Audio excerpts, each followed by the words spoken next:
Welcome tonight. We travel far from the noise of the present. We journey back, not to the lands of myth and war, but to the slow, sun-bleached heart of the First Persian Empire, the Achaemenid realm, a name now faded on cracked stones and forgotten scrolls, once stretched farther than any kingdom before it, from the windswept shores of Anatolia to the river valleys of India, from the deserts of Arabia to the green fields beyond the Oxus.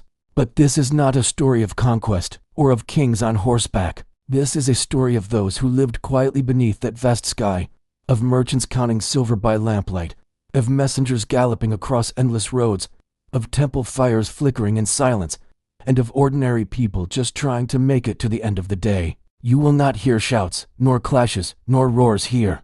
Only the soft rhythm of sandals on stone, the dry wind sweeping over a distant palace wall, and the quiet turning of clay tablets in an imperial archive long buried beneath the sands. So now find a comfortable position, let your shoulders loosen, allow your breath to settle into the rhythm of the past, and together, we will wander the great, gentle machinery of the Persian world, step by step, as it once moved, slowly and steadily, like a star across a desert sky. Now imagine waking before the sun in a small village near the empire's edge, where the days are long, and the king feels impossibly far away, yet somehow, always near. Let us begin with what it was really like to live, not as a noble, nor a soldier, but as an ordinary soul in the great Persian Empire.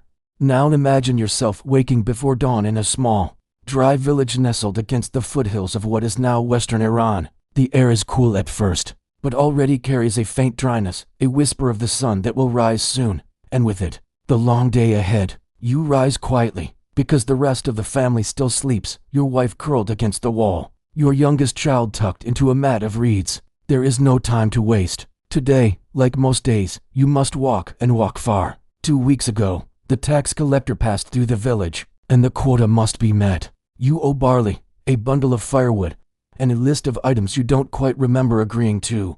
But the scribe with the wax tablet said your name was on the list. He didn't look up as he said it, just scratched another mark and moved on. You sling a worn sack over your shoulder, fill your clay flask with what's left in the well, and begin your trek toward the nearest storehouse, a 2-hour walk beneath a sky that only grows hotter with each step.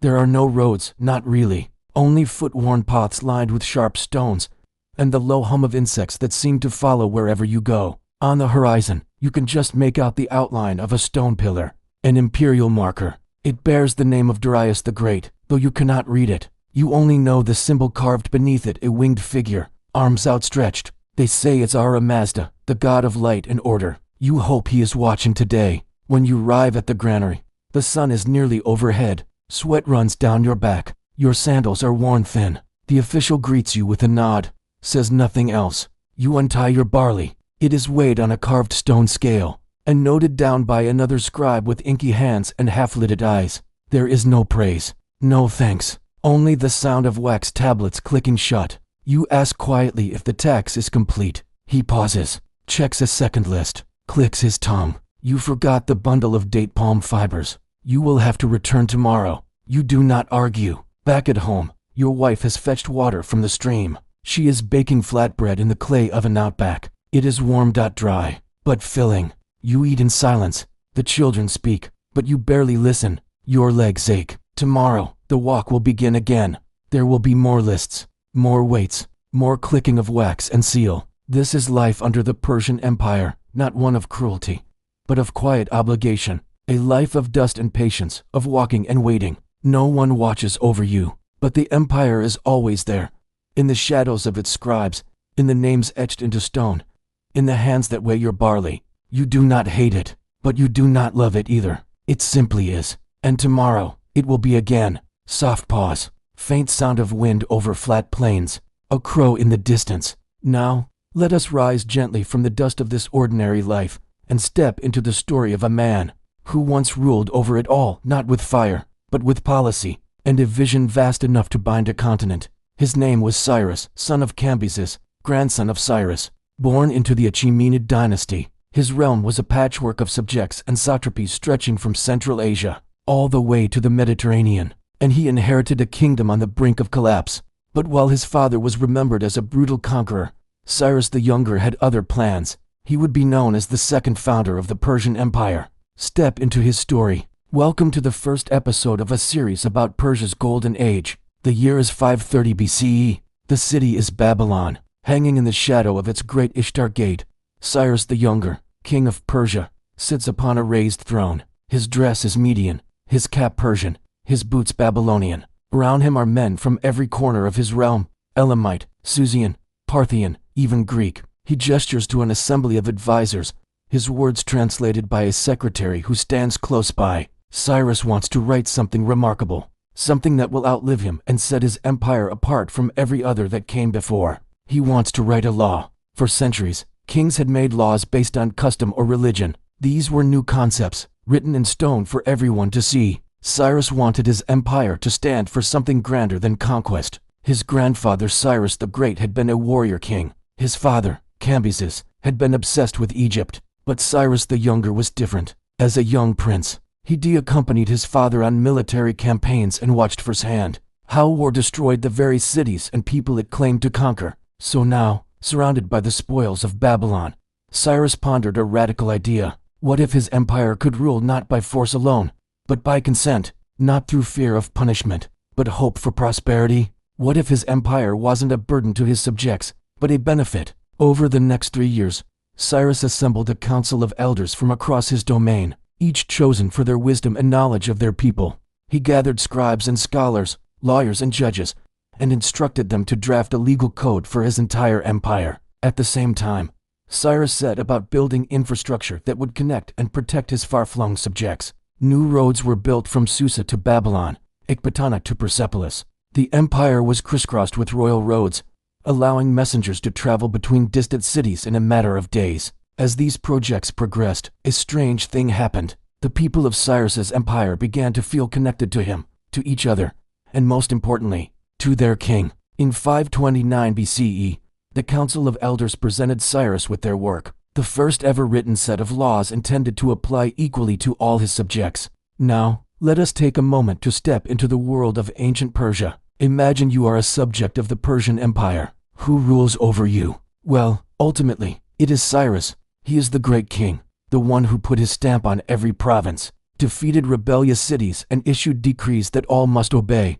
But when it comes to daily life, you probably never see him. Instead, you live under the authority of a satrap, a provincial governor appointed by Cyrus to oversee the collection of taxes, the maintenance of order, and the administration of justice. Satraps were expected to maintain loyalty to the king, but also to care for the needs of their people, balancing obedience to the great king with service to their own. Below the satraps were officials whose duties varied from collecting taxes to maintaining the road network, but each position came with specific responsibilities and limits, clearly defined so they could be easily audited and the corrupt removed. And throughout the empire, Cyrus established courts where judges applied the law impartially, charging those who broke it, regardless of social standing, with fines or banishment, and in extreme cases, death. The effects were immediate. Trade flourished along the new roads, taxes flowed more easily to the royal treasury, and most remarkably, the people felt safe.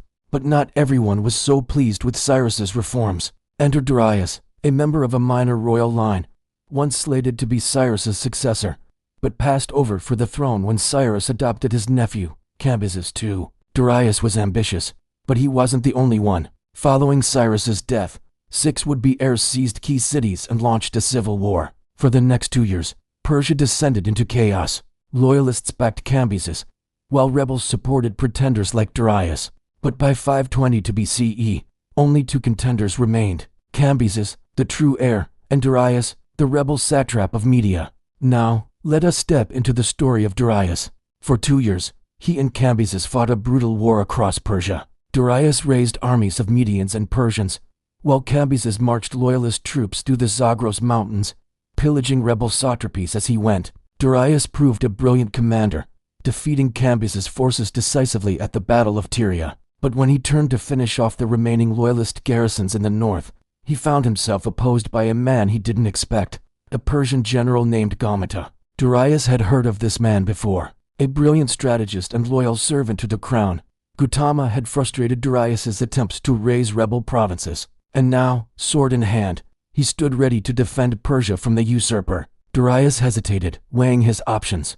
He could try to take Gautama by force, but the general was a skilled fighter and the road ahead was fraught with danger. Or he could do something his enemies wouldn't expect, try to win over the Persian general to his side. Let us pause here for a moment. While our history books teach us about great battles and sweeping conquests, the reality of ancient warfare was that victories were often decided by logistics, by which side could best supply their armies, feed their troops, and keep them marching. Wars were won not just by killing the other guy, but by convincing him to go home instead. So Darius approached Gautama, offering him a deal, a place beside him as co-regent once the rebellion was put down. Gautama accepted, and together they marched south, raising loyalist troops as they went. By the time they reached Susa, Darius had enough support to lay siege to the city. Cambyses fell ill and died, likely of malaria, and Gautama took command of the royal army, securing Darius the loyalty of the generals and nobles.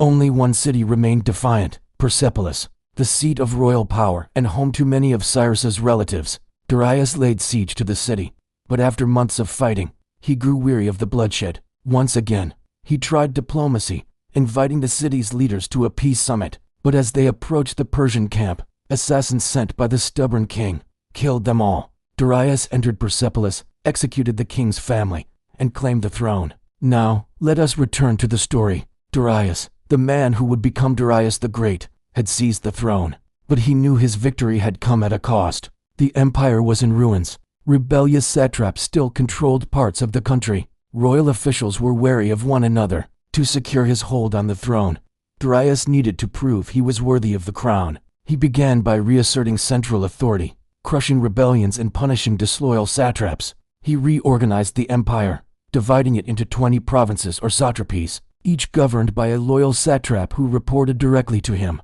To ensure no one would accuse him of favoring his own people, Darius appointed non-Persians to govern Persia. He recruited talented administrators like Otanes, a Babylonian Jew, who became the satrap of Babylon. Next, Darius set about fixing the damage done during the civil war. Roads were repaired, trade routes secured, and royal officials given clear instructions on how to interact with their subjects. But perhaps the most important thing Darius did was to build monuments, not of war and conquest, but of law and order. At Persepolis, Darius built the treasury of Persepolis, a massive hall adorned with reliefs depicting his conquest of the empire, and the tribute brought to him by his conquered foes. Near Susa, Darius built a fortress and palace complex around a raised platform, topped with a massive columned hall, the Apadana Palace. Here, according to legend, he hosted ambassadors from distant lands, including the Greek historian Herodotus. And near the ancient Median city of Ecbatana, Darius constructed a grand palace with towering columns that symbolized his control over the regions of his empire. But Darius didn't just build palaces and fortresses. He also established standardized weights and measures throughout his empire, and created a new system of currency. Everywhere Darius traveled, he inscribed his name and titles onto stone pillars, called tripylons, acting as beacons of his authority. And when he conquered the Lydian kingdom, he spread the use of coins throughout his empire, making trade easier and more secure. In just a few short years, Darius transformed his empire from a patchwork quilt of independent satrapies into a well-oiled machine that raised unprecedented wealth for the crown. But one group of people in particular hated Darius for his efforts: the Greeks. They lived in several independent city-states scattered across the Anatolian coast, and Darius saw them as rebellious subjects ripe for the taking. He amassed a massive army of 600,000 men and marched on the Greek city of Sardis. But after taking the city, he found the resistance was fiercer than he expected. Darius then did something his enemies thought impossible. He retreated. Now, let us step into the shoes of a man named Herodotus. You are a Greek historian living on the island of Halicarnassus. For years, you've traveled the Aegean Sea, trading goods and enjoying the luxury afforded to a wealthy merchant. But recently, things have changed. The Persian king Darius has taken an interest in the Greek city-states. First, he sent an ultimatum demanding tribute. Then he invaded and sacked the city of Sardis. Many of your friends and trading partners have been caught in the middle. And now Darius has assembled an army, 600,000 strong, intent on conquering the Greek mainland. The Greeks are preparing for war. But you believe there is a better way: to tell the story of Darius, the greatest king of the Persians, and persuade Greece that war with Persia would be a mistake. What do you do? Well, we are glad you asked, because that is exactly what Herodotus did. We now enter the final section of the show, wherein we will hear Herodotus' tale of the Greco-Persian Wars. For 9 years, Herodotus traveled around the Mediterranean, gathering stories about the Persian Empire and the events leading up to the conflict with Greece. When he returned home, he began writing, weaving tales of adventure and war, describing the customs and beliefs of distant peoples and celebrating the heroes and heroines of the Persian and Greek worlds alike. Herodotus completed his work, the histories, and shared it with the Greeks, explaining that while Darius had been a great conqueror, he was not a monster, and his empire, despite its size, was not invincible. Hearing this, the Greeks were less eager to rush into war, but while Herodotus persuaded many, others urged the Greeks to attack the weakened empire and seize its riches, and so the Persian Wars began. Over. How long do you think you'd survive in the Persian Empire? Now we leave behind the dusty village paths, the quiet burden of tax ledgers and scribes, and drift farther back in time, to the early stirrings of an empire not yet born. In a valley edged by soft hills and slow-moving rivers, a boy named Cyrus was born to a modest line of Persian rulers, not yet kings, not yet anything more than caretakers of a quiet, forgotten land. The Persians were, at that time, vassals of a more powerful kingdom, the Medes. Their capital stood proud to the north, but their reach extended into the Persian plateau, where Cyrus's father ruled as a satrap, a provincial governor. Cyrus grew among shepherds and elders, watching the rhythm of his people's lives. They were strong, patient, resourceful. They knew the land, the mountains, the wind. They were not conquerors, not yet, but they remembered their gods, and they remembered promises. When the time came, Cyrus did not seize power with noise or fury. He moved quietly, softly, with the confidence of one who listens more than he speaks. Legends would later tell of dreams and omens of eagles and stars and visions of greatness. But Cyrus did not chase glory. He pursued unity, and it was unity, not bloodshed, that became his weapon. One by one, he drew the Persian clans beneath his banner, not by fear, but by fairness. He paid his soldiers, he honored their gods, he punished cruelty, but rewarded loyalty. Then, he turned north, toward the Medes. The tale is not one of thunderous battlefields. It was a quiet betrayal, a shift of loyalty within the Median army. Cyrus was welcomed into the city not as a destroyer, but as a rightful ruler. The Medes fell not in war, but in fatigue. Their time had passed, and Cyrus waited patiently until they knew it. And from there, the empire unfolded, gently, methodically. Lydiate Babylon lands with mighty names and long histories. Each time, Cyrus approached with calm, offering peace first, offering local customs to be preserved, offering temples to be restored. When he entered Babylon, he did not burn it. He freed its captives. He walked its streets with reverence. He left its gods in place and added its scribes to his court. This was not conquest as the world knew it. This was something else, something enduring. They called him the king of the four corners of the earth. But Cyrus ruled not with chains. He ruled with roads, with languages, with tolerance. His court welcomed priests from many faiths. His armies carried not just weapons, but architects, scribes, and translators. He did not erase cultures. He gathered them, and though the world would remember Alexander and Caesar and Genghis, Cyrus was different. His greatness lay in restraint. In his own words, etched on a clay cylinder found in the ruins of Babylon, "I am Cyrus, king of the world, restorer of the temples, the one who allowed all peoples to return to their lands." He was not only king, but caretaker, not only conqueror, but restorer. Soft pause, gentle sound of wind passing through stone ruins. Now, as the stars rise over the ancient cities he once walked, we step gently away from the king, and toward the mysteries hidden beneath the sand and stone of his empire. There is more to uncover, not in battlefields, but in forgotten ledgers, and in the whisper of fire burning in temple halls far from the capital. Now, though Cyrus the Great reshaped the world, you might not find his battles on any history books.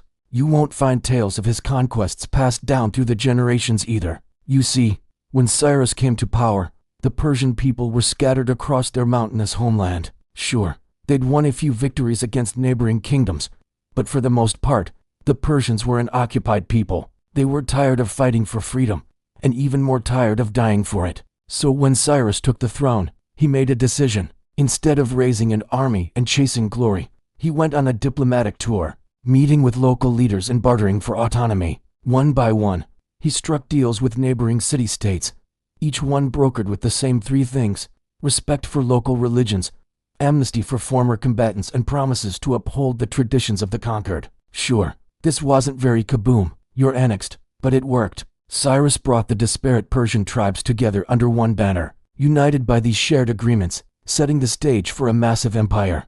But don't get the wrong idea here. This isn't some hippie lovin'. Cyrus's rule was still a dictatorship. If someone defied him, he wouldn't hesitate to deploy his massive army to put them down. And let's be honest, nobody wanted to mess with those elite Persian immortals. Cyrus didn't stop at conquering Persia either. He set his sights on the nearby Median Empire, whose ruling dynasty had stolen the Persian crown a generation earlier. But instead of trying to win the loyalty of the Medes through force, Cyrus simply made deals with discontented members of the royal court, eventually taking the throne peacefully. At this point, you might be asking yourself, wait a minute, how does one become emperor this way? Well, it helps if you have the backing of the god of the sky himself. See, Cyrus believed that his rule was ordained by Ahura Mazda, the supreme deity in Zoroastrianism, the main religion of the Medes. Each morning he'd visit the local fire temple and pray for guidance, claiming that the god appeared to him in dreams to give counsel. We don't know if these divine meetings were real or if Cyrus was having a little divine inspiration of his own.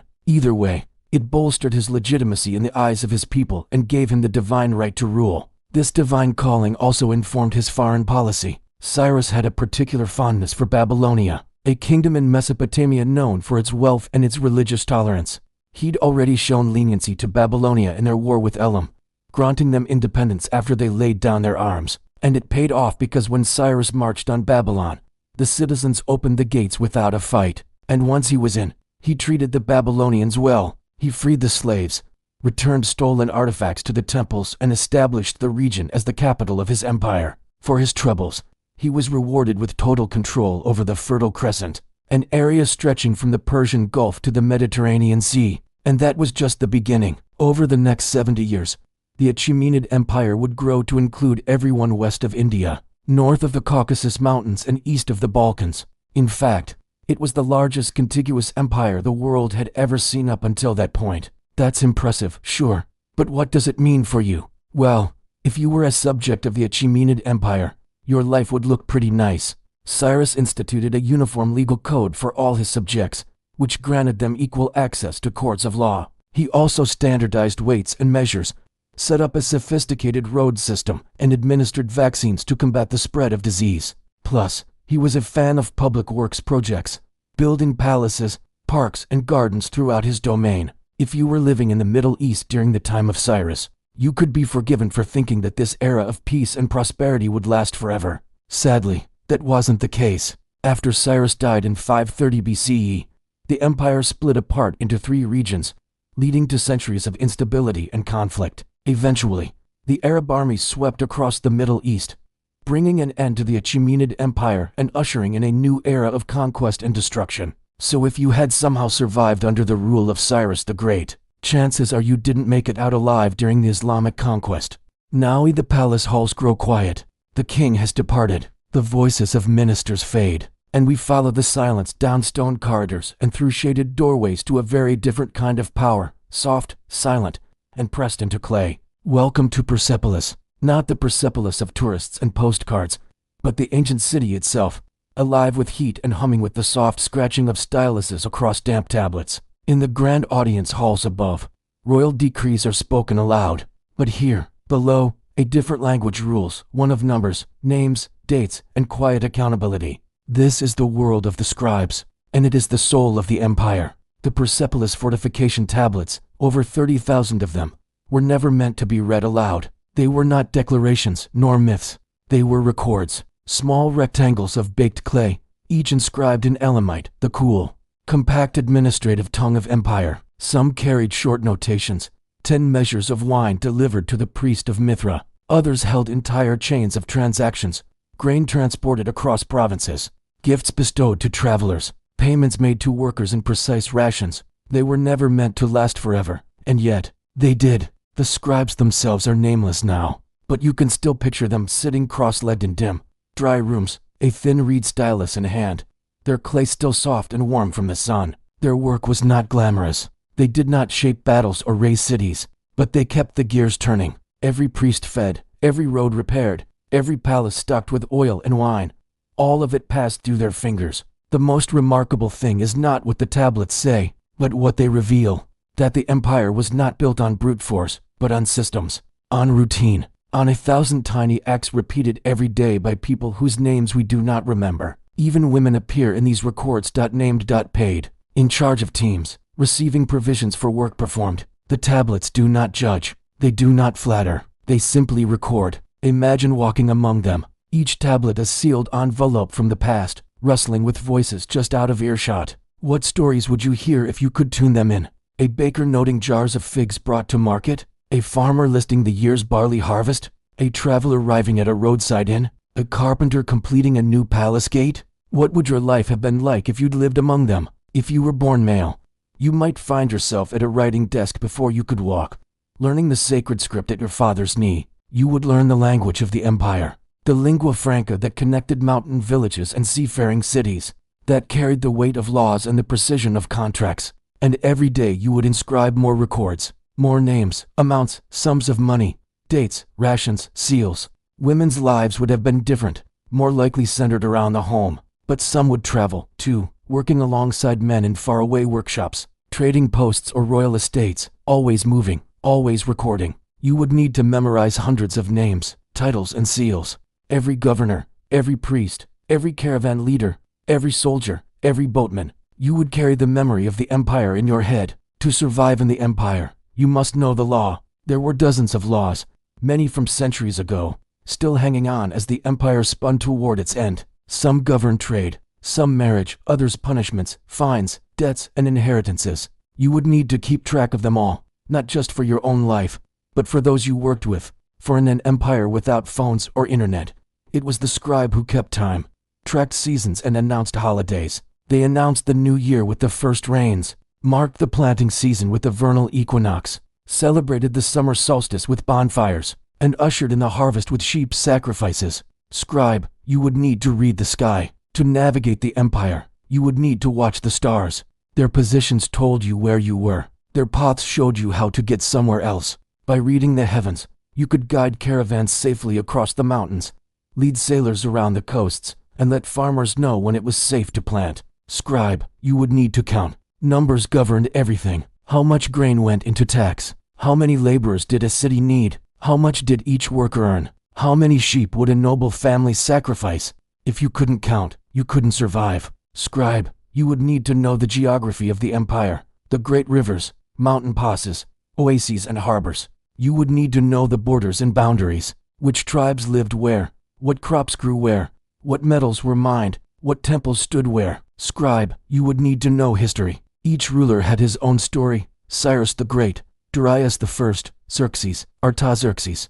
Each contributed to the empire's growth. Each played a part in building, strengthening, and shaping the land. You would need to know their histories, their deeds, their lineages, so that everyone would remember why they paid taxes, whose laws they followed, and to whom they owed their prosperity. Scribe, you would need to know your place. Not every scribe worked in a grand hall. Many worked in homes. Some served nobles, some clergymen, others merchants. Some might even serve guests who came to the house, welcoming them with bread and wine while their master dictated notes for letters to be sent across the empire. Whether your master was rich or poor, you would need to know your place. If he was a nobleman, you would help him manage his estate, counting his income, managing his servants, sending goods to market, buying and selling. If he was a merchant, you would count his valuables, keep track of his sales, and manage his books. If he was a priest, you would record offerings and donations, manage temple funds, and oversee construction projects. No matter who you served, you would need to be careful.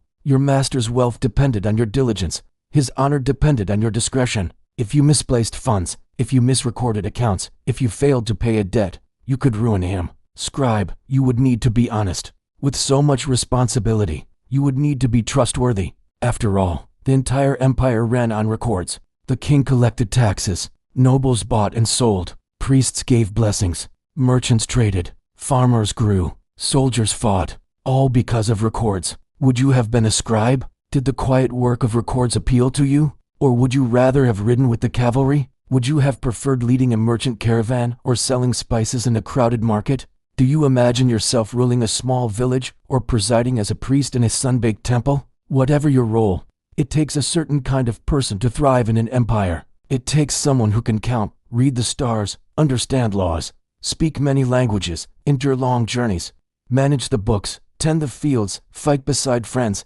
pray for mercy, haggle for profit, welcome guests and seal important documents. It takes someone who can survive a day in the Persian Empire. What about you? Are you up for the challenge? Welcome to my channel. Today we're going to find out why you wouldn't survive a day in the Achaemenid Persian Empire. Quick reminder before we dive into it. If you love this sort of historical content, then please do hit that subscribe button. It helps us keep making more videos like this one. Now let's dive into ancient Persia. This is the longest running series we've ever done. We began back in 2020, and the response has been incredible. We're now up to part 6. If you haven't seen the earlier episodes, go ahead and check them out after this one. We've talked about military tactics, religion, daily life, but now it's time to bring all of that together and experience the empire firsthand. So pack your bags, get ready to travel across mountain ranges, through deep forests and into the heart of a civilization that stretched from Central Asia to the Mediterranean. You will be accompanied by a young Persian soldier named Cyrus. He'll help guide you through each moment, explain customs and traditions, and make sure you don't get killed. But first, a warning. What you're about to see has never been seen by Western eyes.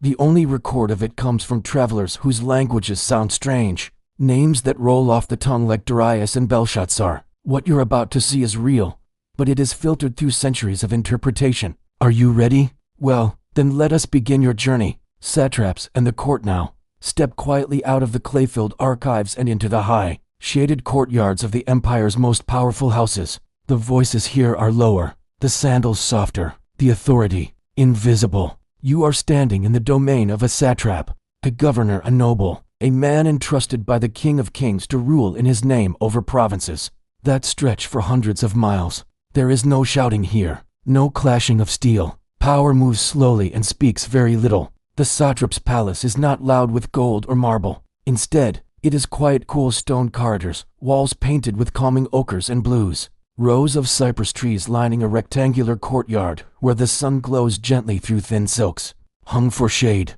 Servants move like whispers, carrying trays of dates, bowls of honeyed yogurt, scrolls wrapped in embroidered linen. In one corner, a scribe waits, seated cross-legged with an ink to read and a wax board held steady by both hands. In another, a guest from a distant province is fanned gently by a servant with ostrich feathers as he sips cold wine. The air smells faintly of rosewater and dust.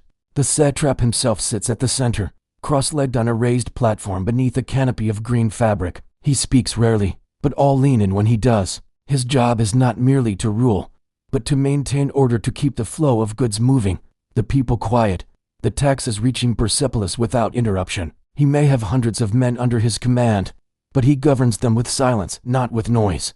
He does not ride into battle. He rides to inspection. He does not deliver speeches. He signs scrolls. And when judgment is required, he listens, and listens longer. It is said in some courts, the more powerful the man, the less he speaks. In the evenings, the palace glows softly with oil lamps. Light flickers across tiled walls, and the musicians begin to play quiet strings, low drums beaten slowly with fingers. At his table, the satrap dines with visitors, not nobles, necessarily, but those who matter. The chief of local builders, the head of caravan routes, a trusted priest.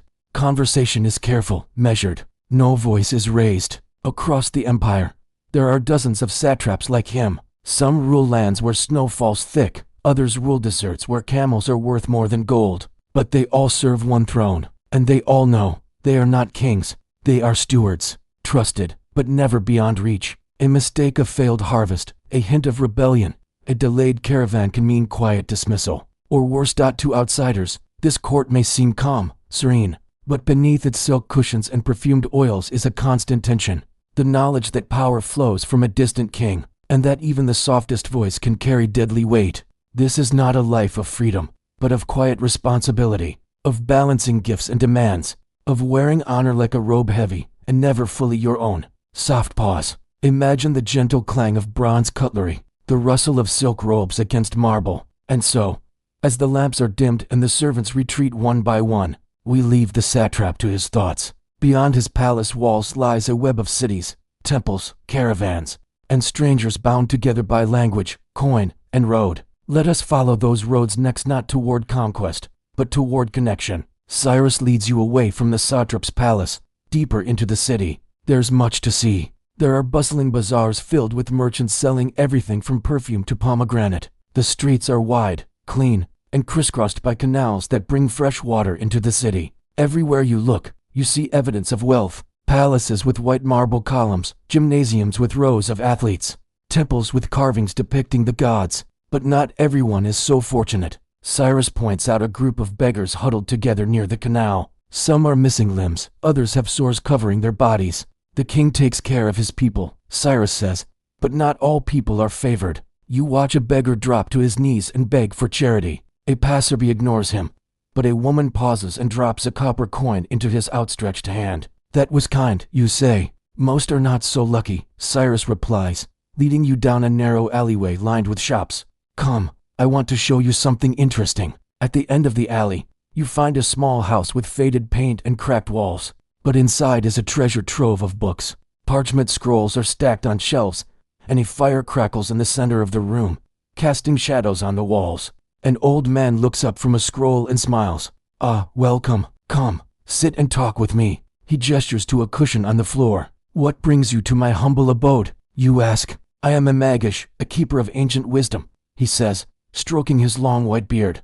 These scrolls contain the secrets of the universe, stories from before the first king. He unrolls a scroll and begins to read in a language that sounds like wind chimes. As he speaks, the shadows on the wall dance and twist, taking on shapes of their own. When he finishes, you feel as though you have just witnessed something truly special, a glimpse into the past. Cyrus bows his head respectfully. Thank you for sharing your gift with us, he says. It is my pleasure, the Magish replies. Knowledge is a treasure to be shared, not hoarded. The two of you exit the house and continue exploring the city. Soon, you come across a wide avenue lined with statues of kings on horseback. In the distance, you see the towering gates of the royal palace. Cyrus tells you that these gates are so tall that a chariot could pass through them without touching the top. He also tells you that the king's treasury is kept behind these gates, filled with gold and jewels from all corners of the empire. As you approach the gates, a group of soldiers marches past, their armor gleaming in the sun. Cyrus explains that the king maintains a large army to protect his people and his land. He also tells you that soldiers like him serve not only to defend the empire, but to expand it. Our king is generous, he says, but he is also strong. You nod, understanding that strength is often necessary to maintain peace. The gate looms before you, a symbol of power and protection. Cyrus turns to you and says, "This is the last stop on our tour. I hope you have enjoyed seeing my city." Before you can reply, a trumpet blasts from behind the gate. Startled, you and Cyrus turn to see a procession of soldiers marching toward you. At their head is a tall, imposing figure wearing golden armor and a plumed helmet. As he approaches, you realize that it is the king himself. He is followed by members of his court, each more richly dressed than the last. Cyrus bows low to the king. "My king," he says, "I present to you a visitor from afar." The king nods and turns his gaze to you. "Welcome to my city," he says, his voice booming like thunder. "I am honored by your presence." He motions for you to kneel and receive a small gift. When you look up, he is gone. The procession has disappeared behind the palace gates. You stand up and turn to Cyrus. "He was impressive," you say. "Indeed," Cyrus replies, a hint of awe in his voice. "But I must warn you, do not let his power fool you. The king is not always what he seems." Before you can ask what he means, Cyrus's face suddenly becomes serious. "It is time for you to leave," he says. "I must report back to my post." He leads you out of the city, back to the dusty road where your journey began. As you walk, you realize that you have seen only a fraction of what the empire has to offer. There are mountains to climb, rivers to cross, and new cities to explore. But you also know that you have experienced something truly special, a glimpse into the heart of one of the greatest empires the world has ever known. And as you turn to wave goodbye to Cyrus, you feel a sense of wonder and excitement about all the adventures that lie ahead. Thanks for joining us on this episode of Surviving the Ancient World. Hit that subscribe button if you haven't already. And don't forget to join our community to get access to exclusive content. When you think of ancient empires, which one comes to mind? Is it Rome, Greece, China? Maybe a civilization you know less about, like the Kush Empire, the Kingdom of Axum, or the forgotten Nubian kingdoms? Now let me ask you this. Which of those empires do you think was the largest? The answer, of course, depends on how you measure an empire. By population, Axum wins. By longevity, it's China. By sheer size, it might be the Persian Achaemenid Empire, which stretched from Central Asia to the Mediterranean, from the Caucasus Mountains to the Arabian Peninsula. In fact, this empire spanned more countries than any before or since. Today, we're going to talk about what life was like under the Achaemenids. We'll discuss what daily life was like for people who lived under their rule, the sorts of things you might experience if you time traveled back to their lands. Since the Achaemenids ruled over such a wide swath of territory, their history had a huge impact on everyone around them. So let's talk about why you wouldn't survive a day in the Persian Empire. Welcome to my channel, where we explore the amazing history of our world's first global empire. Before we get into the reasons why you wouldn't survive a day in the Persian Empire, please consider subscribing. Reason no. 1. The royal road and the silent riders. Now step softly out of the palace shadows and into the open air, where the horizon stretches without end.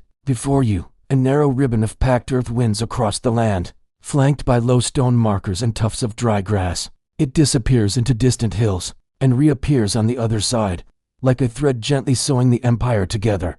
This is the royal road, not a dream, not a metaphor, but a very real road, ordered by Darius the Great, and built across mountains, deserts, and plains, from the Aegean Sea in the west, to the gates of Susa in the east. More than 2,700 kilometers, longer than any road in the known world at the time, and more enduring than most remembered kings. It was not a road for soldiers, though they used it. It was not for peasants, though they saw it pass nearby. This was a road for messengers, riders in official livery, each bearing a seal of the king. They carried tablets, not swords. Their horses were fast, but their voices soft. They did not stop to speak. They rode and passed the message on. At carefully spaced intervals, usually a day's ride apart, stood rest stations, small, sturdy outposts stocked with food, water, fresh horses, and little else.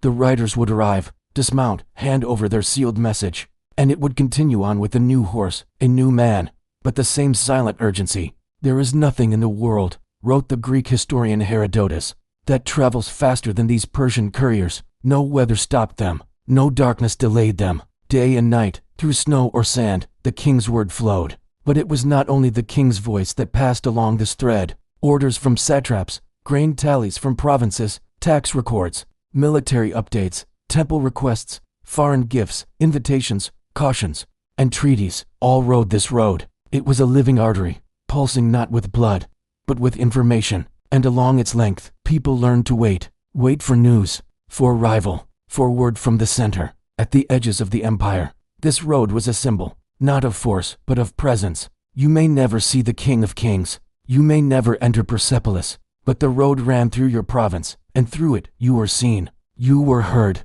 and, just as surely, you were expected to obey. The road required maintenance. It cracked, it wore, it flooded, but it was always rebuilt quietly, faithfully. Caravans used it. Priests traveled upon it. So did foreign envoys, with their soft shoes and careful words.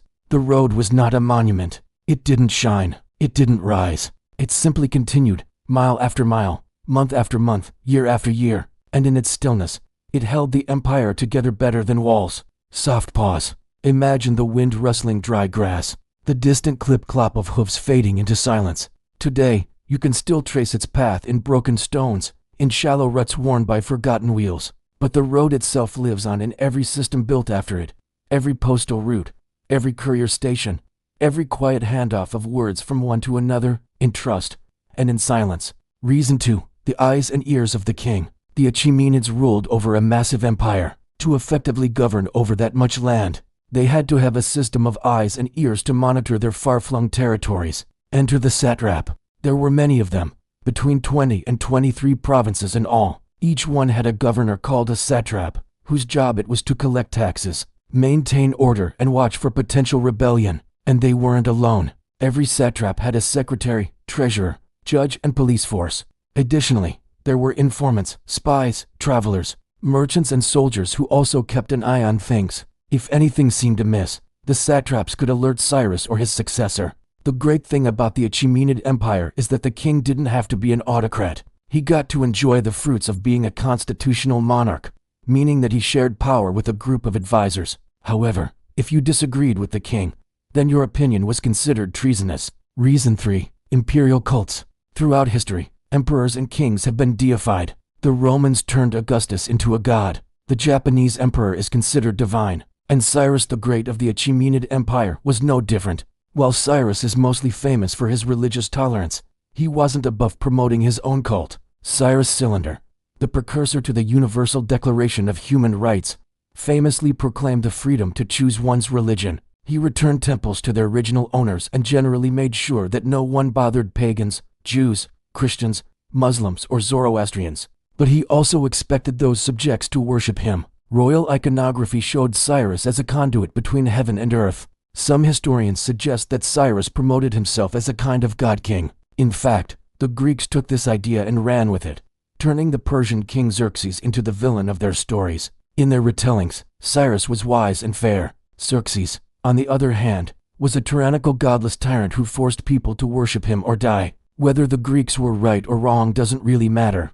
The fact that propaganda existed is important. It shows that the Persians liked their emperors to be larger than life. And if you were a subject, you'd better participate in the cult of the king or face severe consequences. Reason 4. Forbidden practices. As we've said before, the Achaemenid Empire was religiously tolerant, but that didn't mean they were tolerant of everything. In addition to promoting his own religion, Cyrus banned certain practices throughout the empire, including human sacrifice. Why? Because it conflicted with Zoroastrianism, the dominant religion of the empire. In fact, Zoroastrianism was so influential that Cyrus even shut down prostitution because it went against his teachings. Anything that went against the teachings of Zoroaster, the prophet of Zoroastrianism, was forbidden in the Achaemenid Empire. That included black magic and witchcraft. Reason 5. Building projects. If you survived the roads, the cults, and the censors, you might have thought to yourself, wow, I'm really getting the hang of this whole surviving in the Persian Empire thing. But then the king decides to embark on a building project, and you find yourself conscripted into labor. From the royal road to the palaces of Persepolis, someone had to do the work, and that someone was you. Building projects were common throughout the empire, and when a king decided to embark on one, the entire empire was mobilized. Even if you didn't live near the construction site, you paid taxes for the project, and if you were close enough, you were probably pressed into service. Your life expectancy drops even further. Thanks for watching. Which aspect of the Achaemenid Empire surprised you the most?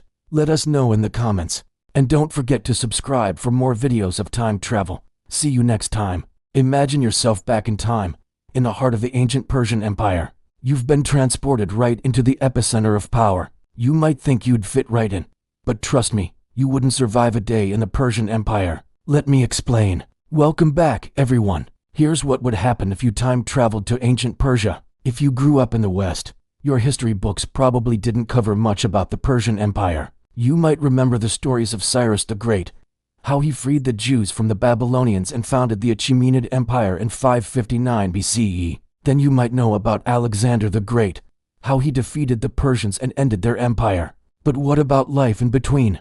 How did ordinary people live under these famous rulers? How did this massive empire function? What was daily life like? Now, we're going to tell you just how wrong you are about ancient Persia. First, let's look at what you would see when you first step foot into this wondrous empire. It's big. The Persian Empire covered a lot of land, so much that some historians call it the First World Empire. Its size was staggering. At its greatest extent, the empire stretched from Central Asia all the way to the Middle East and parts of Eastern Europe.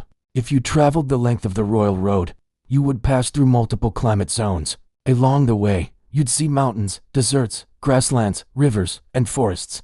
These various regions were culturally diverse, but despite the differences, the empire had a few major features in common. Each province had neat rows of gardens and trees planted alongside major roads. On the sides of these roads, travelers could rest and stay at roadside inns. If you wanted to travel around the empire, you could take the Royal Road. This road was over 2,000 miles long and connected the empire's capital, Susa, to its eastern border near modern Pakistan. If you wanted to travel to the capital, you could hop on a horse and get there in about 3 weeks. Now, don't forget, these horses could travel at speeds of up to 40 miles per hour. Another thing you'd notice about the Persian Empire is its architectural wonders. The grand palaces of Persepolis were impressive, but the whole empire was filled with similar structures.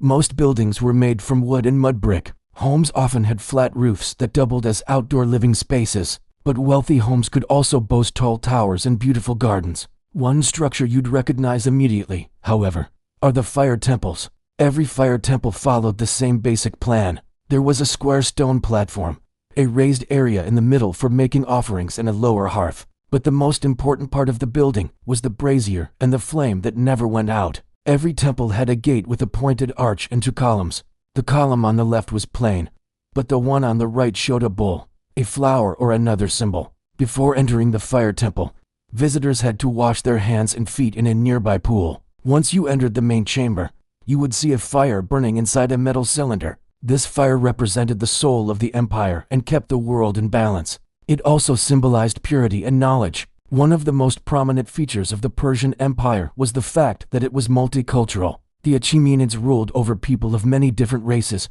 religions, and languages. But that's not to say that everyone got along. Ancient Persia experienced religious tension between Zoroastrians, Jews, Muslims, and polytheists. However, the Persian kings tried their best to keep the peace. Cyrus the Great famously promoted religious tolerance. When he conquered Babylon, he allowed the exiled Jews to return to Jerusalem and rebuild their temple. Other kings like Darius issued edicts protecting the rights of various religious minorities. So if you traveled to ancient Persia, you wouldn't face persecution simply for being a foreigner. However, you may have faced suspicion due to your unfamiliar customs. Ancient Persians valued hospitality, so they would likely invite you into their homes. But once you crossed the threshold, you had to abide by Persian rules. If you refused, you would insult your host. And since ancient Persians valued family, you would offend them deeply. When you visited a house, you had to remove your shoes at the entrance, just as Persians did. And when you greeted someone, you had to do so with both hands. Also, if you wanted to sleep over, you couldn't sleep with the head of your bed facing the door. Instead, you had to sleep across the diagonal from it. Another custom you would either love or hate is the amount of sitting involved. Ancient Persians preferred to sit on the ground with their legs crossed and their torso leaning against the wall. Sure, it sounds comfortable enough, but you'd be stuck in that position for hours. So unless you liked meditating, you would probably find it excruciatingly boring. Let's imagine that you survived all those social pitfalls. Would you fare any better in the workplace? Unfortunately, probably not. The ancient Persian Empire was unrivaled in many aspects of technology. They invented things like the truck scale and the crank. They also invented the astrolabe, which helped sailors navigate the seas.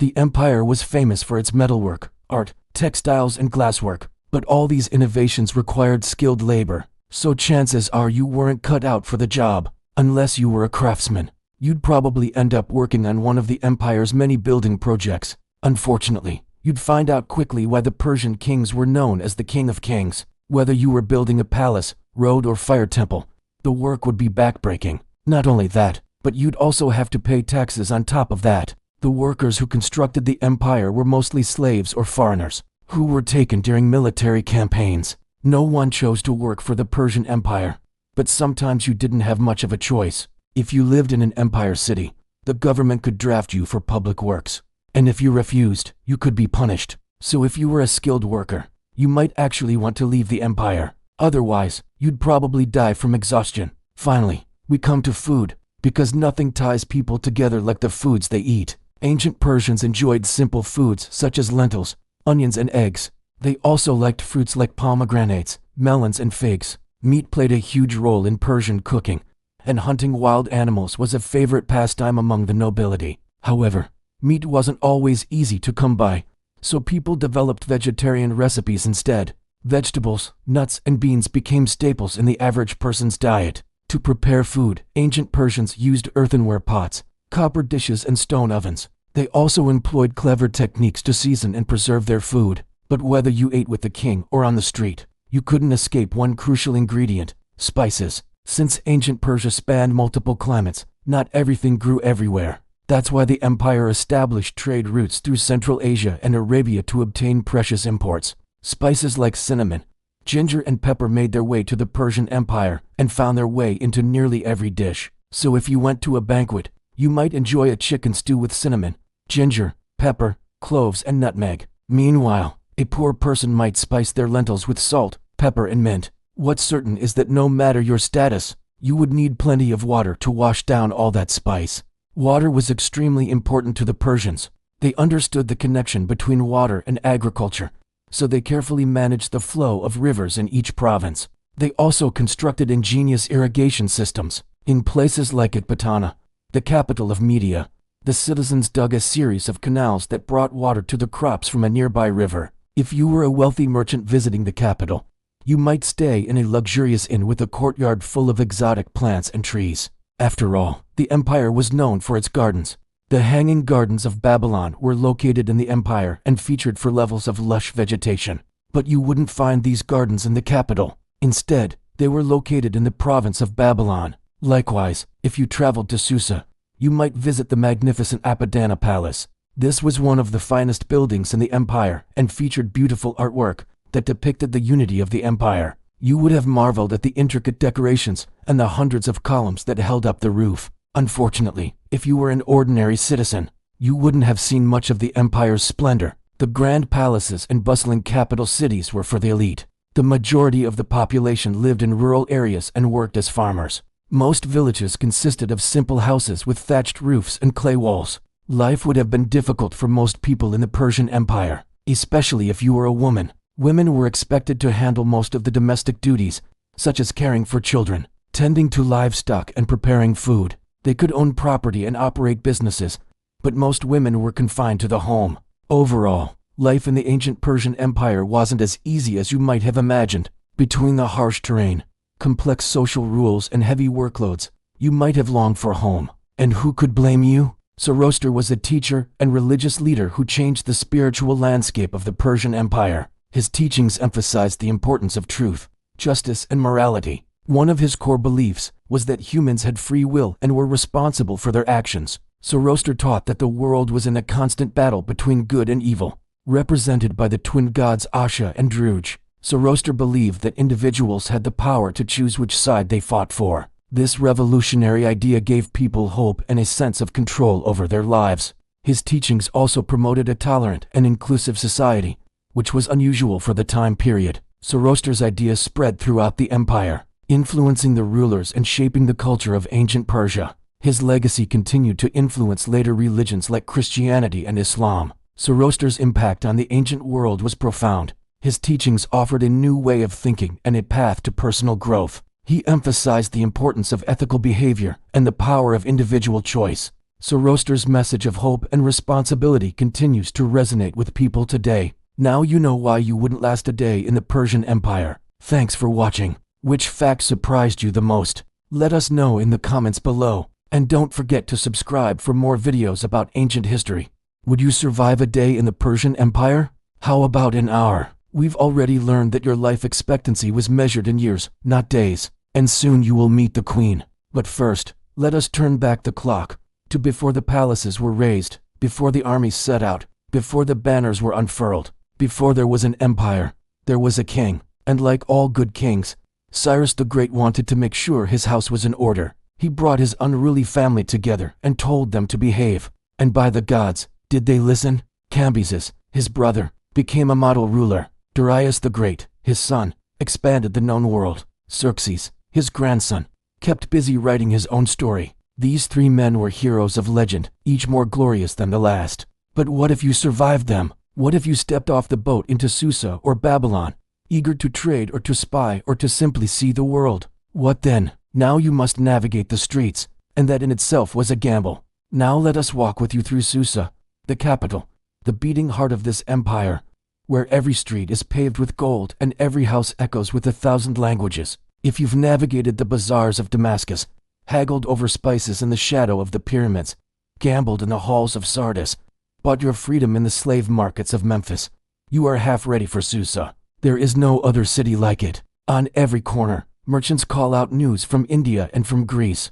Sailors unload ivory tusks and elephant riders dismount to sell their masters' greetings. Even the pigeons seem to speak a dozen tongues. And everywhere you hear the click of hammers, the chirp of jewelers, the clank of metal-tipped sandals on flagstone floors. All these sounds could drive you mad after a few weeks, or perhaps you are unfazed. Perhaps you are the perfect traveler, polite, curious, cautious. So let us say you are, because you have come all this way and still you live. Then you must know which road to take, for here, Religion is a tightrope and death is a wrong step away. On one side of town stands a sacred fire tended by priests.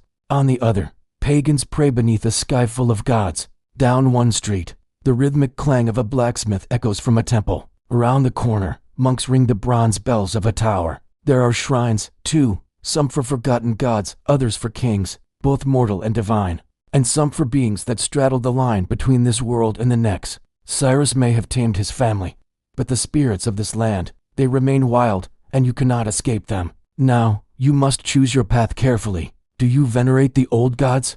Do you respect the new? Which patron will protect you on your travels? For we have barely left the gate and already you are being watched. Each temple, shrine, and house has eyes upon its doorstep, eyes that judge your every move. You can evade the watchful stones, perhaps, but not the people. In Persia, hospitality is a virtue, but so is gossip. So if you do not blend in, if you do not pretend to be Persian, you will become the topic of conversation, a curiosity, a distraction, and maybe a problem. People gather in the doorways of their homes and watch you pass, wondering who you are, where you're from, and where you're going. Some will invite you inside, others will challenge you to a drinking game. Still, others will plot how best to rob you. Even the kindly faces could lead you astray, for hospitality and kindness are different things in this empire. Remember that. As you wind your way through the crowds, you must also dodge carts and pack animals, donkey brays, and the occasional fight. It's hard to keep count of the visitors in Susa.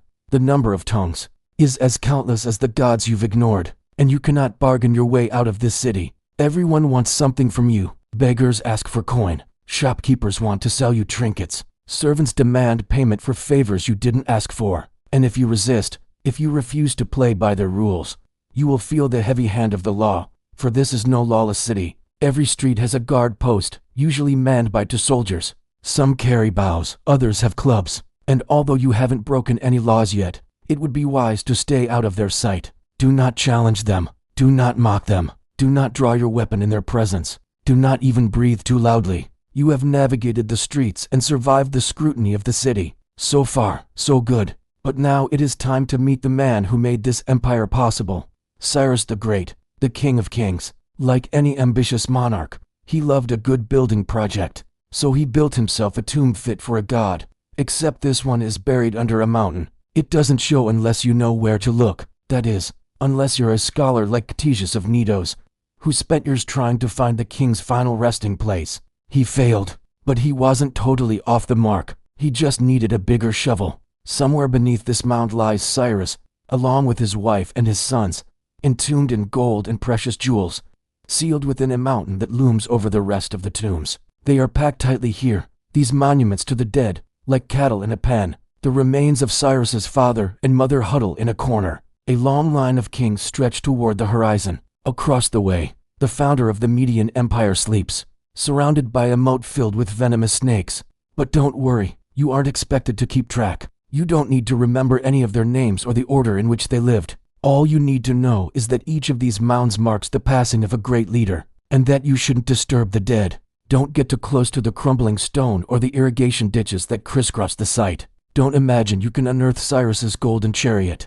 Don't try to pry loose a brick from the snake pit. Don't think about stealing a jewel from the king's crowns. The guards here are fierce, loyal, brave. They will cut off your hand or your head without asking questions. You have navigated the streets of Susa and stared down the legacy of kings. But now the time has come to meet the king's daughter. Her name is Atassa. She is the sun in her father's sky. The moment she enters the courtyard, all eyes turn to her.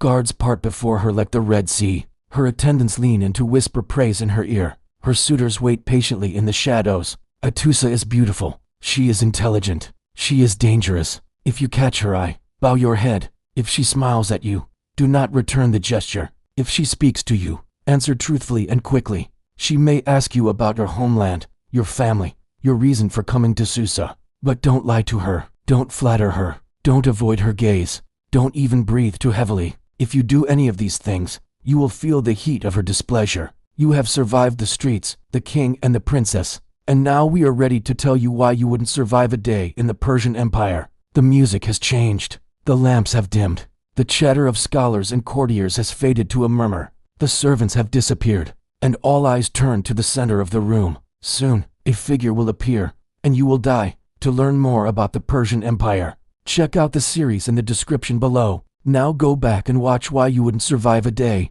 in ancient Egypt, or click this other video instead. So you think you'd survive a day in the Persian Empire? Think again. If you managed to live through the longest continuous urban civilization in history, the cradle of democracy in ancient Greece, it probably wouldn't take much longer for you to meet your end when the Achaemenid Persians took over around 539 BC. For this mighty empire was vastly different from any other that came before it, and if you weren't careful, you wouldn't last long. Welcome to my channel, and today, let's find out why you wouldn't survive a day in the Persian Empire. First, culture shock. Now the most culturally diverse empire in the ancient world. You may think the cultural diversity of the Persian Empire would make it easy for you to blend in, but quite the contrary. The sheer number of different ethnicities, religions and languages could make things rather difficult for someone like yourself, who comes from the 21st century. Imagine you just stepped off the boat in the cosmopolitan city of Susa, the empire's administrative center and one of its 6 capitals.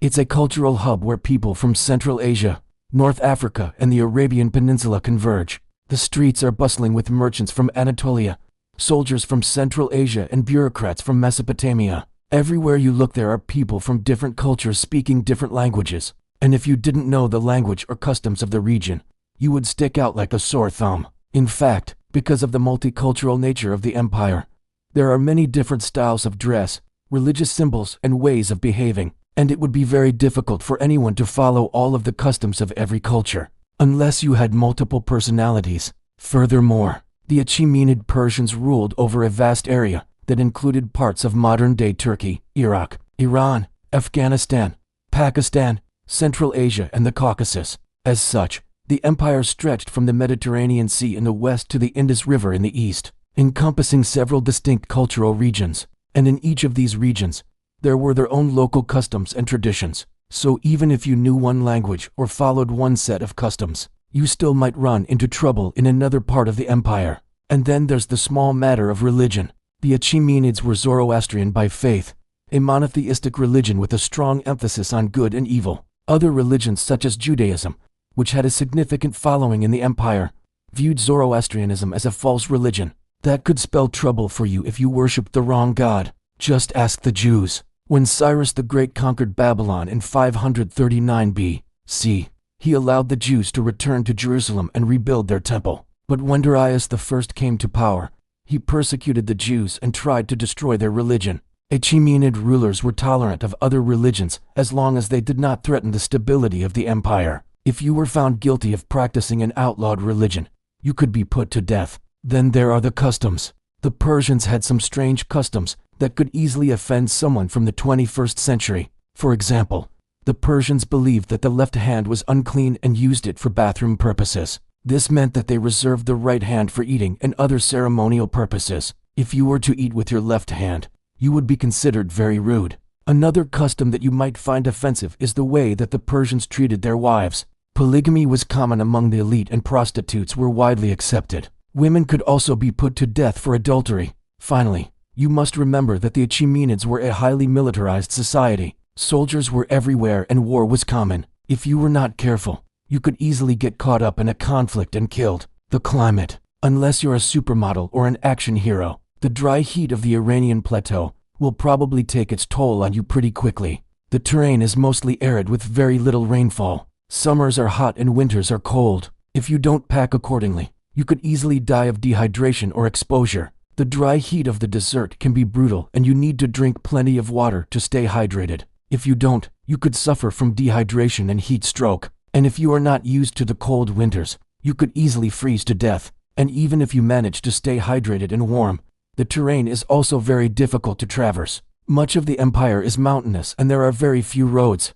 If you are not a skilled mountaineer, you could easily get lost or injured. So not only do you need to watch out for the elements, but also for the wildlife. The Persian Empire is home to a variety of dangerous animals, including venomous snakes, scorpions, and spiders. If you are bitten or stung by one of these creatures, you could die. Plus, there are also wild boars, wolves, and bears in the mountains. If you are not careful, you could be mauled or torn apart by one of these animals. Soldiers, unless you're some sort of pacifist, you'll likely find it hard to survive a day in the Persian army. While the Achaemenid military is considered to be one of the greatest in the ancient world, the strict discipline and unforgiving training may prove too much for you. To begin with, the Persian army was huge. It's estimated that the empire had a standing army of around 100,000 troops, with a reserve force of about 400,000 men. This means that there were always enough soldiers to replace those who died in battle, and if you were a soldier, you would know that you could be called up to fight at any time.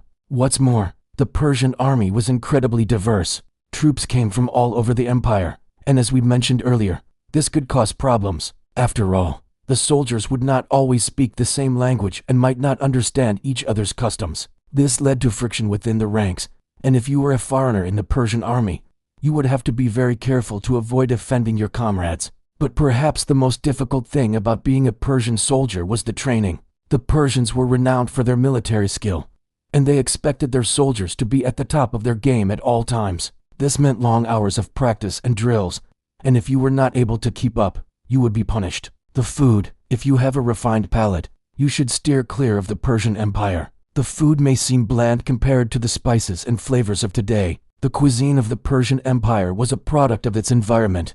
Much of the empire was arid and dry, so the food reflected that. Staple crops such as wheat and barley were often in short supply, so meat was a rare treat. Most people ate a diet consisting mainly of vegetables, fruit and nuts. The Persians also kept bees and raised sheep for their wool, but they rarely consumed the products of their flocks. Meat was usually reserved for special occasions or for the wealthy who could afford to buy it. The Persians did have some unique dishes that you may have never heard of, such as kebab and pilaf, but overall, the food was not very exciting. Slavery was widespread throughout the ancient world, and the Persian Empire was no exception. In fact, slavery was a big part of the economy in many parts of the empire. Slaves were used for labor-intensive tasks such as farming and mining. They were also commonly used as domestic servants. If you were captured in war, you would likely be sold into slavery. Your new master would have complete control over your life, and you would be forced to work without pay. If you tried to escape, you would be severely punished, possibly put to death. So if you're not careful, you could easily become a slave in the Persian Empire. Taxes. The Achaemenid Persians were a highly centralized government, and they collected taxes from their subjects to fund the military and public works projects. If you lived in the empire, you would have to pay a variety of taxes, including a head tax, an agricultural tax, and a poll tax. The head tax was a tax that everyone had to pay when they entered the empire. It was based on the number of people in your household. The agricultural tax was a tax on the value of the crops you grew, and the poll tax was a tax on the goods and services you provided. These taxes were usually collected by the local satraps, who were appointed by the king to govern a province. If you refused to pay your taxes, the satrap could seize your property and even sell you into slavery. Now, to be fair, the Persians were not the worst when it came to taxation. Some of their neighbors, such as the Assyrians and Babylonians, were much worse. However, taxes were still a burden, and you would have to be careful not to fall behind on your payments. Well, there you have it. It's not easy being alive in the Persian Empire. With its vast size, diverse cultures, and harsh terrain, the empire was a dangerous place to live, especially if you were a foreigner. But if you managed to survive, you would still have to deal with the military, the food, and the taxes. Welcome to my channel. Today we're going to talk about why you wouldn't survive a day in the Persian Empire. Make sure to hit that subscribe button so you never miss an exciting episode. We begin today at Persepolis, walking through the triumphal arch and entering the ceremonial city. Before us lies the Hall of 100 Column, its vast roof supported by pillars intricately carved with figures of kings and courtiers. And now imagine the buzz of activity as royal officials and visiting dignitaries prepare to receive the king. The air hums with the murmur of many languages, the soft thud of work being set down, the clink of metal tools as servants hurry to arrange cushions and carpets. Everywhere you look, there is motion. Courtiers adjust their finest robes. Servants carry trays laden with fruits and nuts. Musicians tune their lutes and drums. And above it all, the sunlight streams through the cedarwood latticework, painting shifting patterns of light and shadow across the floor. It is a scene of bustling activity, a microcosm of the vast empire itself, where merchants from distant lands mingle with local artisans,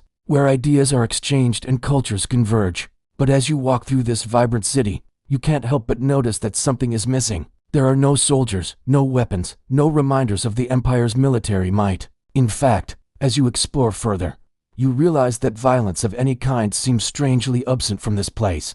For within these city walls, King Cyrus the Great has decreed that all should be at peace, a sanctuary of diplomacy and cultural exchange. And yet, despite the absence of guards or weaponry, you sense a powerful undercurrent of order running through every aspect of the city. Each structure is precisely aligned with the cardinal points of the compass. The streets are laid out in perfect grid, and the very foundation of the city is designed to withstand the test of time. As you stand before the raised platform that once hosted the royal throne, you feel a strange sense of responsibility settle upon you. For here, 2,500 years ago, the fate of nations was decided, treaties were made and broken, and while the city is filled with the sounds of daily life, you can almost hear the echoes of diplomats arguing over fine points of law, of kings negotiating for alliances, of ambassadors bearing gifts fit for a monarch. For a moment, you imagine yourself in their place, caught between the weight of history and the grandeur of this magnificent city. As the sun begins its slow descent, you leave the city behind and make your way toward the western gate, where the towering image of the king awaits. On either side of the wide threshold, two bulls stand guard, their massive bodies carved with such realism that you can almost hear their breath echoing in your ears. You pause to admire the intricate details of their musculature, the strength and power they convey, and then you notice the gentle curve of their horns, the almost regal bearing of their heads held high. These are not beasts of burden, you realize, but noble creatures fit for a king. As you pass between the bulls, you feel their silent gaze upon you, a reminder of the presence that permeates this entire complex. Every inch of Persepolis whispers of the king's power, not through displays of violence or subjugation, but through the very fabric of the city itself. The grand scale of the architecture, the attention to detail in both design and execution, the harmonious blend of practicality and aesthetics, all of this speaks to a ruler who demanded excellence, who valued order, and who understood the importance of cultural exchange. You find yourself filled with a strange mixture of awe and respect for a man you never met, for a civilization that flourished thousands of years ago, yet whose ideals still resonate today. As the last rays of sunlight paint the sky in hues of orange and purple, you turn to leave, but not before pausing to take one last look at the image of the king. His face, though weathered by time, still commands respect. His gaze, though distant, seems to hold a quiet strength, and his legacy, though long gone, continues to shape the world in ways both seen and unseen. With a final nod of respect, you step out of the city, carrying with you the lessons of peace, power, and cultural harmony that have echoed through the ages. Now we leave the ceremonial city behind, and turn our gaze toward the cliffs that rise quietly against the fading light. Here, carved into sheer faces of stone, are the resting places of kings. Their tombs do not shout, they do not command, they wait, patient and still, watching over the lands they once ruled. The most famous of these is the tomb of Darius the Great, a grand chamber hewn high above the plains of Nakshi Rustum. Approach slowly, feeling the rough stone beneath your fingertips, the sun softening the carved reliefs.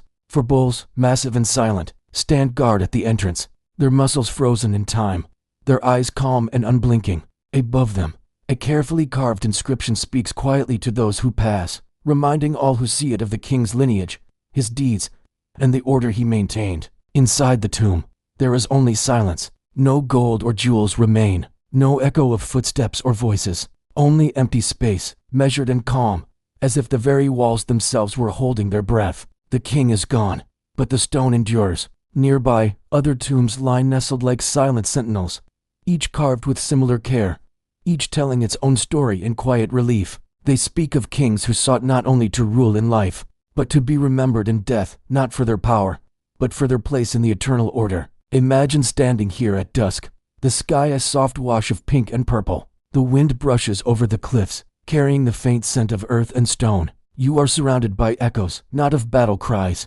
but of prayers whispered long ago, of rituals performed by priests dressed in white, and of the steady rhythm of lives lived beneath these cliffs. These tombs remind us that even the greatest rulers must one day step aside, their stories settle into stone, waiting patiently for the world to remember. And as the night deepens, we too grow quiet, our journey through the past winding gently toward rest. Soft pause, the imagined sound of wind over rock, distant birds settling for the night. Now let's head south to Susa, a city steeped in the rich history of the Achaemenid Empire. Picture yourself wandering through the remains of this ancient metropolis, the sun setting over the horizon, casting long shadows across the crumbling palace walls.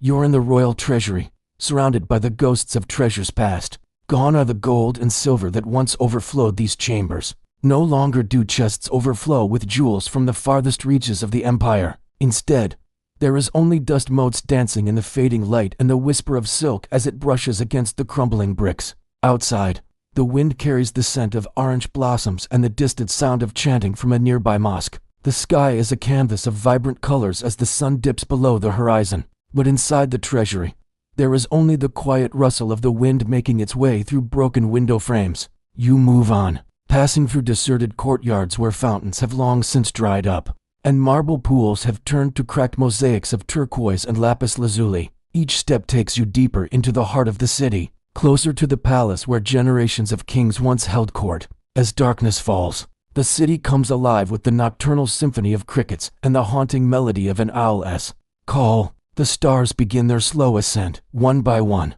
until the night sky is a tapestry of diamonds scattered across velvet. You find yourself in the palace gardens, the very heart of Susa, where the kings once walked among fragrant flowers and the air hummed with the music of poets and minstrels. Now, the gardens are a sea of moonlight and shadow, the moon your only companion. The scent of roses mingles with the earthy aroma of damp soil and the sweet perfume of night-blooming jasmine. The palace walls are silent witnesses to the laughter and chatter that once filled these spaces, to the whispered secrets and political machinations that shaped the empire. You wander through the remains of palaces, each room a tableau frozen in time, remnants of banquets still set on marble tables, clay goblets suspended mid-pour, as if the royal revelers vanished into thin air. In the audience hall, the throne sits empty, draped in cobwebs, its grandeur faded, its power dispersed. The echoes of diplomats, courtiers and visiting dignitaries have faded into the whispers of the wind. Susa, once the seat of imperial power,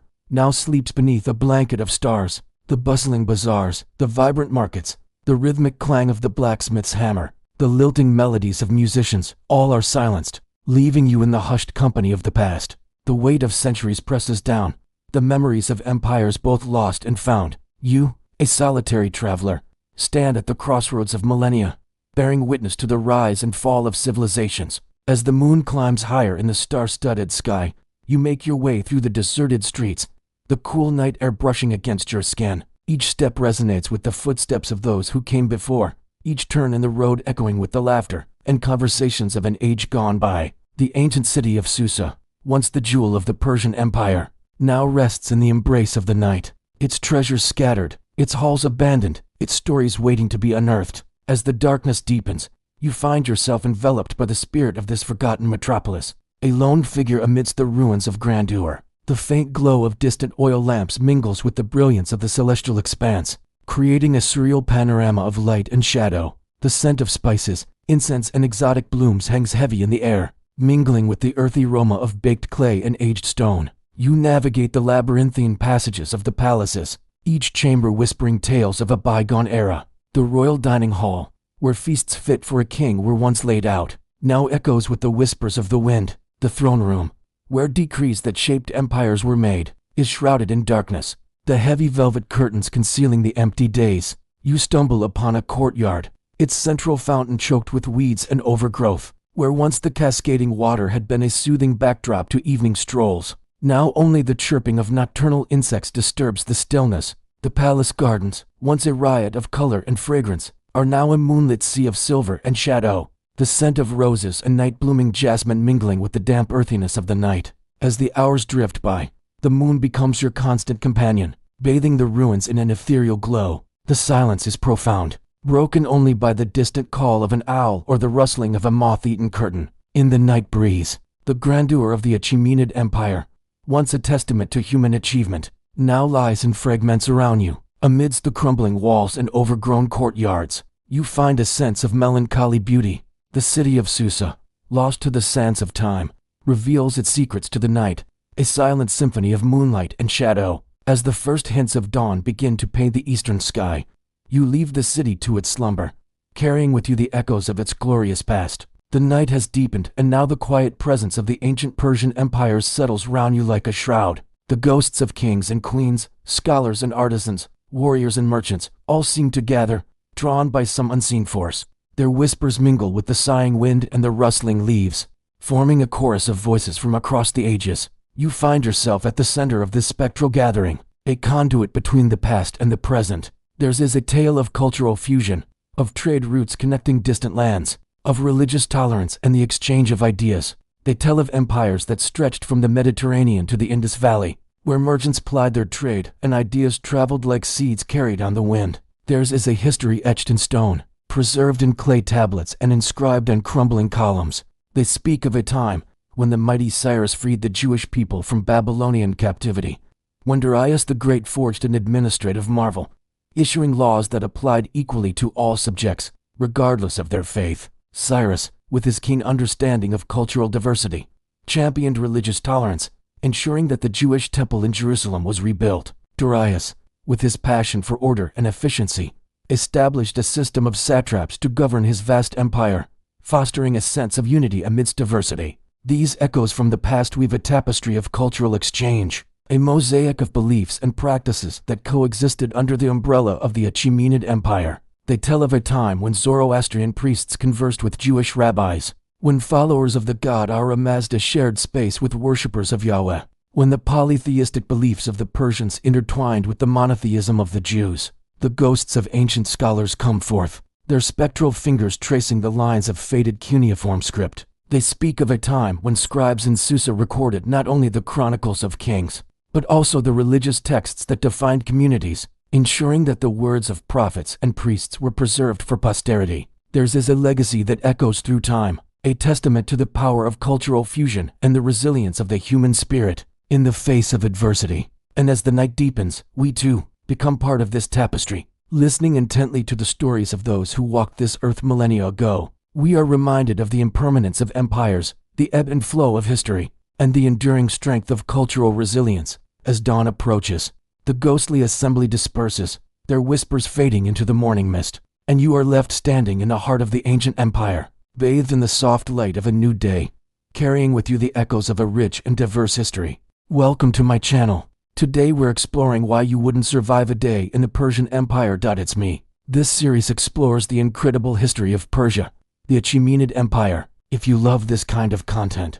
please hit subscribe. In our previous episode, we began our journey across the Achaemenid Empire, the First Persian Empire, and made our way through the Royal Road. We followed trade caravans laden with spices and fine fabrics. We chased couriers racing between provinces, bearing messages sealed with the king's ring. We tracked herdsmen moving their flocks across mountain passes, following the stars, keeping safe from wolves and raiders. And in the end, we arrived in Susa, just as the sun set over the mountains, and we walked its ancient streets and saw wonders of brick and glass and gold, and we heard the music and laughter of 1,000 tongues. But now the sun has risen again, and the chill of night gives way to the heat of day. The vendors are packing up their wares, and the night shift is heading home after a long vigil. The great city stirs, waking to another day under the watchful gaze of the King of Kings. And today, you will learn what it meant to be a subject of Darius the Great. It's important to remember that empires, however vast, are made of people, and the Persian Empire, for all its wonders and achievements, was built and sustained by ordinary men and women going about their daily lives, pursuing their goals and ambitions, working to contribute to the prosperity of the realm, raising families, paying taxes, serving in the army, making sacrifices to the gods, telling stories around campfires, dreaming dreams. The empire was their life, and their life was the empire. So let us follow a few faces we saw last night in Susa and spend a day in the Achaemenid Empire. Now you wake in your house in the suburbs, nestled between a tannery and a blacksmith's forge, and the call to prayer echoes across the rooftops. You wash yourself with water from the fountain in the courtyard, put on your finest clothes, and head out to the market, eager to pick up fresh bread and fruit before the crowds arrive. At the bazaar, you haggle over prices, make polite conversation with merchants, and greet friends and neighbors, exchanging news. In the stalls nearby, merchants from Arabia hawk their perfumes and spices. Merchants from Central Asia display bolts of fine linen and silk. Vendors from Anatolia show off their glassware and metalwork. And from the mountains come rugs and carpets, each stitch and knot telling a silent story of its maker. As you make your way through the crowds, you hear a parade approaching, and you step aside onto a rooftop to watch as soldiers march past, proud and disciplined, carrying spears and bows and quivers. They belong to the Immortal Army, a force raised by Cyrus to conquer the Middle East. And every year,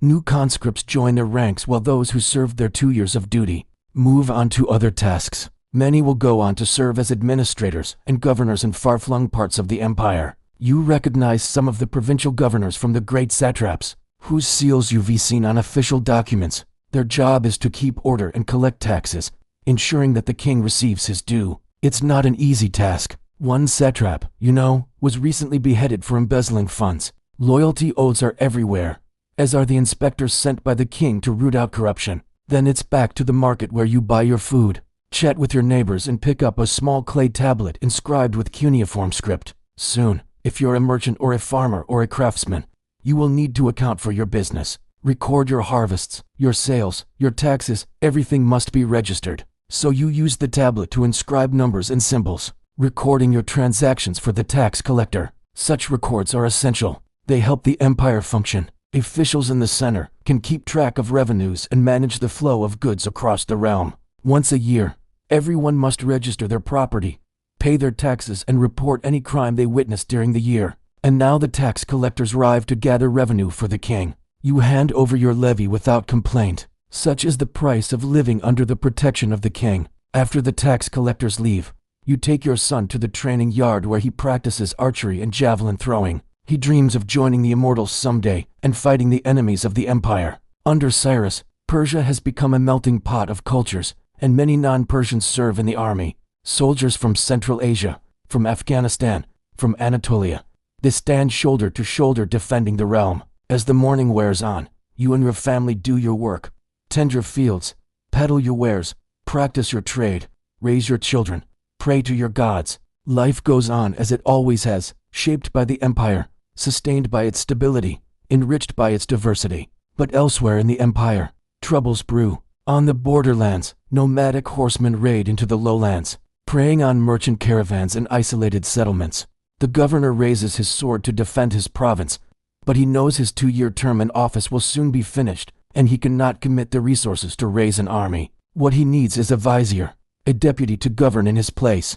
So he summons one of his scribes, registers, checks his supply of silver, and writes a letter asking the king to appoint someone to replace him. He knows that the king, for his part, relies on a constant stream of reports from the provinces to manage his empire. Letters travel up and down the royal road every day, delivered by the famous couriers known as the king's messenger. To ensure that the communications are not intercepted, the king's messengers travel in groups of 10. Each messenger carries the same message. If one is killed, 9 more can deliver it. That's why they're called the Immortals.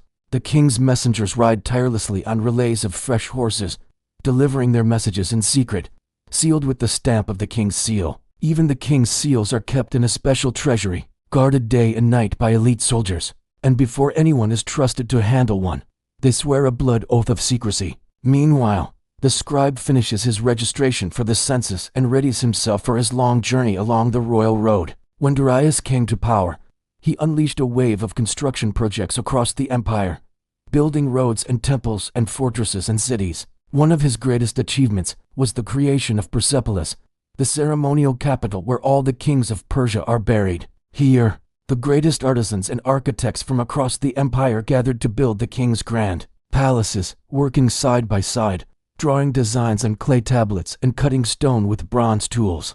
With every block placed, every column raised, every wall reinforced, the empire grew stronger and more prosperous. And yet strife simmers just below the surface. Some satraps grow discontented with the tribute demanded by the king. Others resent being sent to distant provinces where they have no experience and must rely on untested subordinates. Darius, meanwhile, grows weary of rebellions and plots. After suppressing a revolt in Egypt, he banishes a favorite son to prevent a future usurpation. And as he lays dying, he names his successor, but not before warning him of the challenges ahead. Outside the palace, the plot thickens as disgruntled satraps prepare to strike. But outside again, beyond the walls of the city, life goes on as always.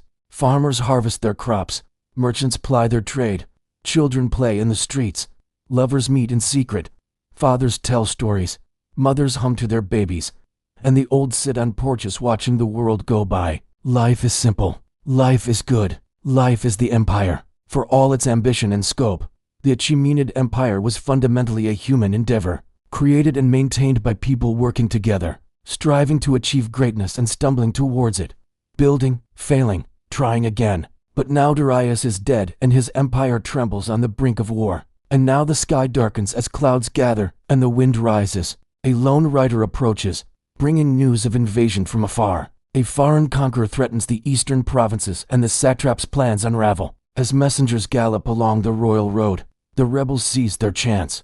But the king's son, determined to fulfill his father's dream, rallies loyal troops and marches to the front. You and your family hear the drums of war and make your preparations, storing grain, gathering supplies, hiding valuables, praying to your gods for deliverance. Your son, eager to prove himself, joins the king's army and sets out to fight. When you look up in the evening, the moon hangs heavy in the darkening sky. No music or laughter reaches you anymore, only the crackle of a campfire and the hushed voices of soldiers discussing the coming battle. The night is filled with tension as the two armies face each other, poised on the brink of conflict. The next day, the fighting begins, shaking the ground beneath your feet and sending dust billowing into the air. Cannons roar and the clash of arms echoes across the battlefield. Arrows whistle through the air and the cries of the wounded fill your ears. And as the sun sets, the dust begins to settle. The victors claim their prize, and among them, your son stands tall, having survived the day. But at what cost? You wonder. For empires, though seemingly eternal, are fragile things, dependent on countless factors remaining in balance. A sudden natural disaster, a succession crisis, a charismatic leader, a restless population, a neighboring empire, all can hasten the fall of a civilization. And as the empire reels from battle and civil unrest, cracks appear in its foundations. The fire temples lose favor and the priesthood loses influence.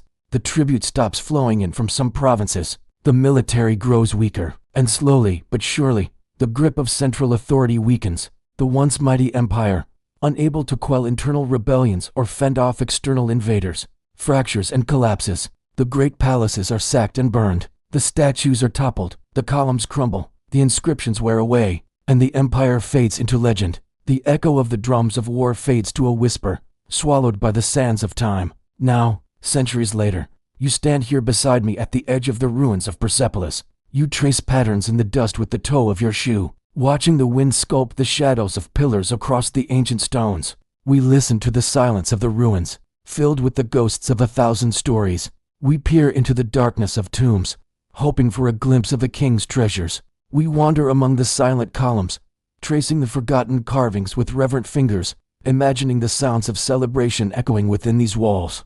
We follow the path of the invading army, feeling the rumble of drums beneath our feet and the clash of arms in our bones. And when we close our eyes, we can almost hear the voices of the Achaemenids calling across the centuries, begging us to remember them, remember their innovations, their administrative brilliance, their respect for other cultures, their efforts to create a better world. Remember their successes, their achievements, their hopes, their dreams. Remember their failures, their flaws, their greed, their endless wars, their thirst for power. Remember their mistakes so that we might learn from them. Remember their story so that we might keep it alive. And now the breeze whispers through the ruins, rustling fallen leaves across the ancient stones, scattering the shadows of the columns, hiding the shapes of the carvings. The fires burn low, the road is empty, the temple quiet, and the kings have turned to dust. What remains is silence, not the silence of defeat, but of distance, of time passing like wind over stone, smoothing the edges of memory until only the gentlest impressions remain. And this is how the empire ends, not with a scream, but with a breath. Thank you for walking with us through the heart of the First Persian Empire. If you enjoyed this video, check out my podcast available on various platforms. Wherever you find podcasts, you can listen to conversations with historians and archaeologists about the ancient world, and all sorts of interesting topics related to history. Our latest episode is on the origins of the Achaemenid Empire. We talk about Cyrus, the great reforms he enacted, and how he liberated the Jewish people from the Babylonians and brought them back to Jerusalem. You can listen to a new episode every week. I want to thank our supporters for helping us bring these videos to life. You can support us on a crowdfunding platform. Until next time, remember, Persia is more than just a place. It's a story.